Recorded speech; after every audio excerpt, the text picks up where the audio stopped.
Shaun, everyone give a thumbs up for Shaun Attwood. Come on, Shaun. Hey, Dave. Thanks for having me on, man. It's about time we spoke about these demonic networks that initiate people through these dark ceremonies, let's say. Perhaps Clive Davis brandishing his bishop, exposing his crown jewels to Diddy, Diddy thereby turning around, allegedly doing this to Justin Bieber, ingratiating Justin Bieber into these evil acts. And round these networks go, whether it's here in the UK right now. We've got a gaggle of rent boys, aka male models, aka male escorts, young East European looking lads who have been firebombing Keir Starmer, our Prime Minister's residences and his cars. And this is all over the news this week. And the mainstream media are absolutely not looking into the backgrounds of these people. What do you mean firebombing? Like, what does that mean? What do you mean by firebombing? Two of our Prime Minister's properties have been set on fire and a car, and they've arrested 3 people this week. The first one was a 21-year-old Ukrainian male escort, allegedly. The second one, they've just put a picture of the second one out today, and he looks like a boy band member from the 1990s. It looks like Boy George in his prime. They've arrested a third one who's older, and I imagine when they put the picture of him out, he's going to look like Gary Glitter.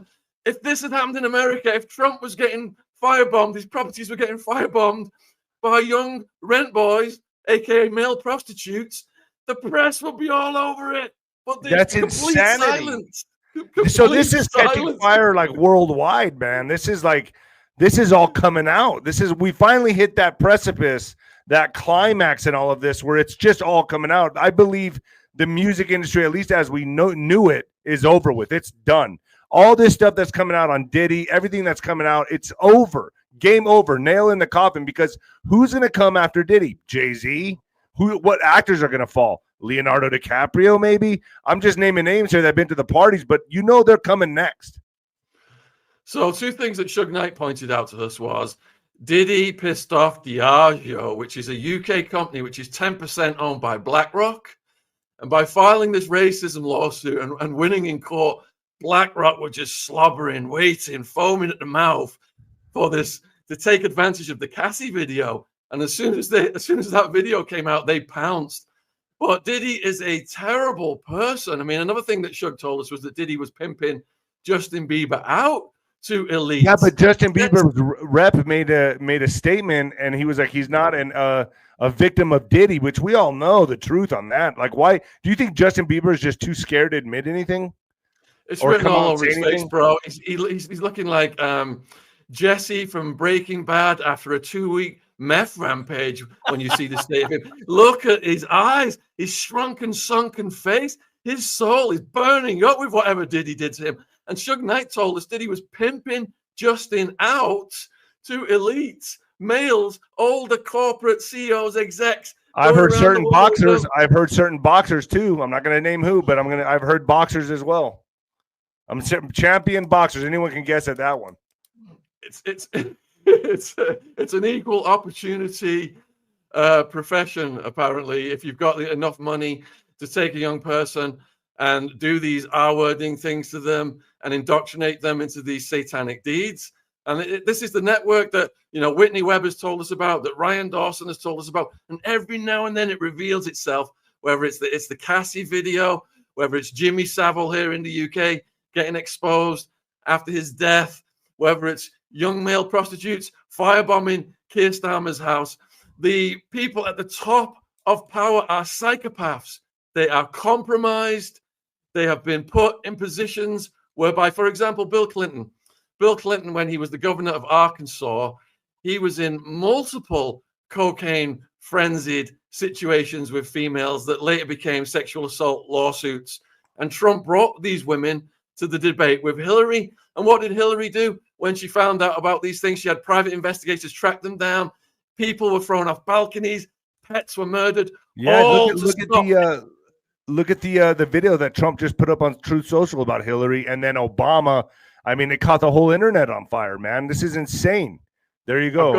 I've got a whole chapter on the Clinton body count in my book, Who Killed Epstein. They had a coroner called Fahmy Malik, who, when Bill Clinton's mom was working in the medical profession, somebody died.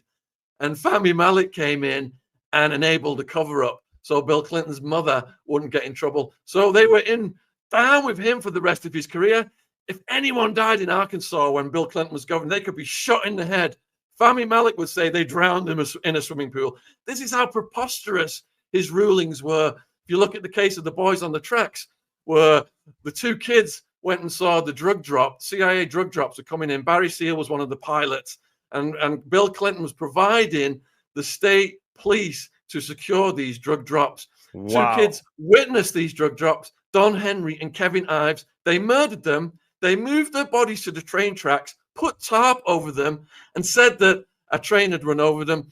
And the coroner, Fahmy Malik, who was in Clinton's pocket, determined that they had smoked so much of the green, they had gone into a psychedelic trance and lay side by side on the train tracks, and the train had run over them. But one of the parents worked on the train tracks, and they knew it was suspicious right away.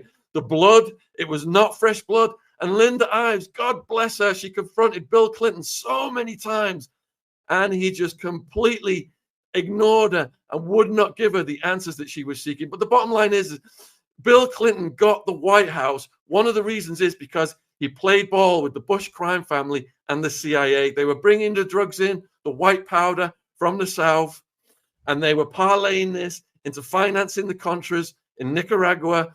And because Bill Clinton played ball with the Bush crime family and the CIA, he was given the White House. They chose Arkansas to do the drug drops because Clinton was the sleaziest, most corrupt governor in all of the states. And Hillary, all she cared about was their rise to power. Rose Law Firm, I mean, Larry Nichols, God bless him, he blew the whistle on Rose Law Firm. If you wanted to get your money recycled, your drug money, you made a contribution to Rose Law Firm where Hillary Clinton worked. And then the Arkansas Development Finance Authority, ADFA, which was set up to create jobs in Arkansas and help the local economy, they would give you a loan that you never had to pay back. And that's how they laundered the drug money through Arkansas.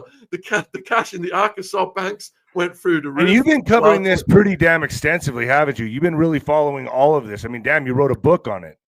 I've written 17 books on it, David. I've written a series of books deconstructing the war on drugs and mass incarceration. I've written several books about Epstein. I've written a book called Clinton, Bush, and CIA Conspiracies. What's your thoughts about Cash and Dan Bongino coming out saying, he really did self-delete? Who did self-delete? Jeffrey? Yeah, they're coming out saying, there's no suspicious anything here. There's no conspiracy. He really did self-delete. All right, I just want to first say RIP Virginia. We've collaborated with Virginia for many years.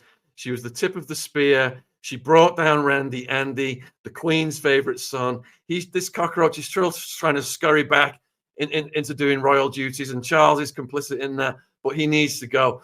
And we researched the hell out about what happens to Jeffrey Epstein in that jail. I've interviewed so many people about it, including Nicholas Tartaglione. I've spoken to him, I've corresponded with him, who was the cellmate, the big multiple homicide cop, who the drug deal gone bad, who I believe got a quid pro quo for the first attempt on Epstein, because Epstein said my cellmate tried to kill me, but then they moved Tartaglione out. So what happened was they moved the new cellmate out, who was supposed to be watching Jeffrey because he was on the unalive watch, what they have in the prison there to prevent people from unaliving themselves. Both guards fell asleep simultaneously, which had never happened in the history of that jail since its inception in the 1970s. And if you look at the reports, they said they fell asleep, they were doing online shopping and all this stuff. And then the assassin gets in there. We've got the strangulation, we've got the fracture of the hyoid, which so many medical experts have said there's no way he just leant forward. It's bull. And did this damage to his neck. So then can we trust trust Cash Patel and Dan Bongino? I mean, because if they're coming out saying that to the public, right away that raises alarm bells and red flags for me. And I know Cash. I've had Cash on my show.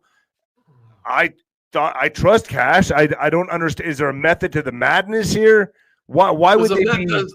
There's a method to the unaliving because they did the exact same thing to Jean-Luc Brunel. Jean-Luc Brunel was the second most important procurer after Ghislaine Maxwell Jeffrey boasted he'd slept with over 1,000 of these young East European teenage girls from the Jean-Luc Brunel pipeline. They were fast-tracked in by immigration, given automatic visas, put in these properties in New York, owned by Epstein, owned by Wexner, and Wexner needs to be looked at.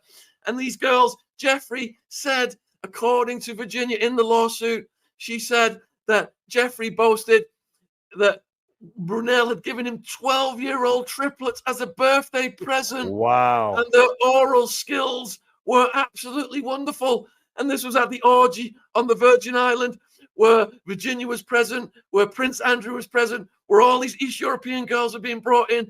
And Jeffrey and Prince Andrew, allegedly, according to Virginia, were laughing with Jean-Luc Brunel, saying these are the easiest girls to beat because they don't speak any English. They don't speak any English. Gee.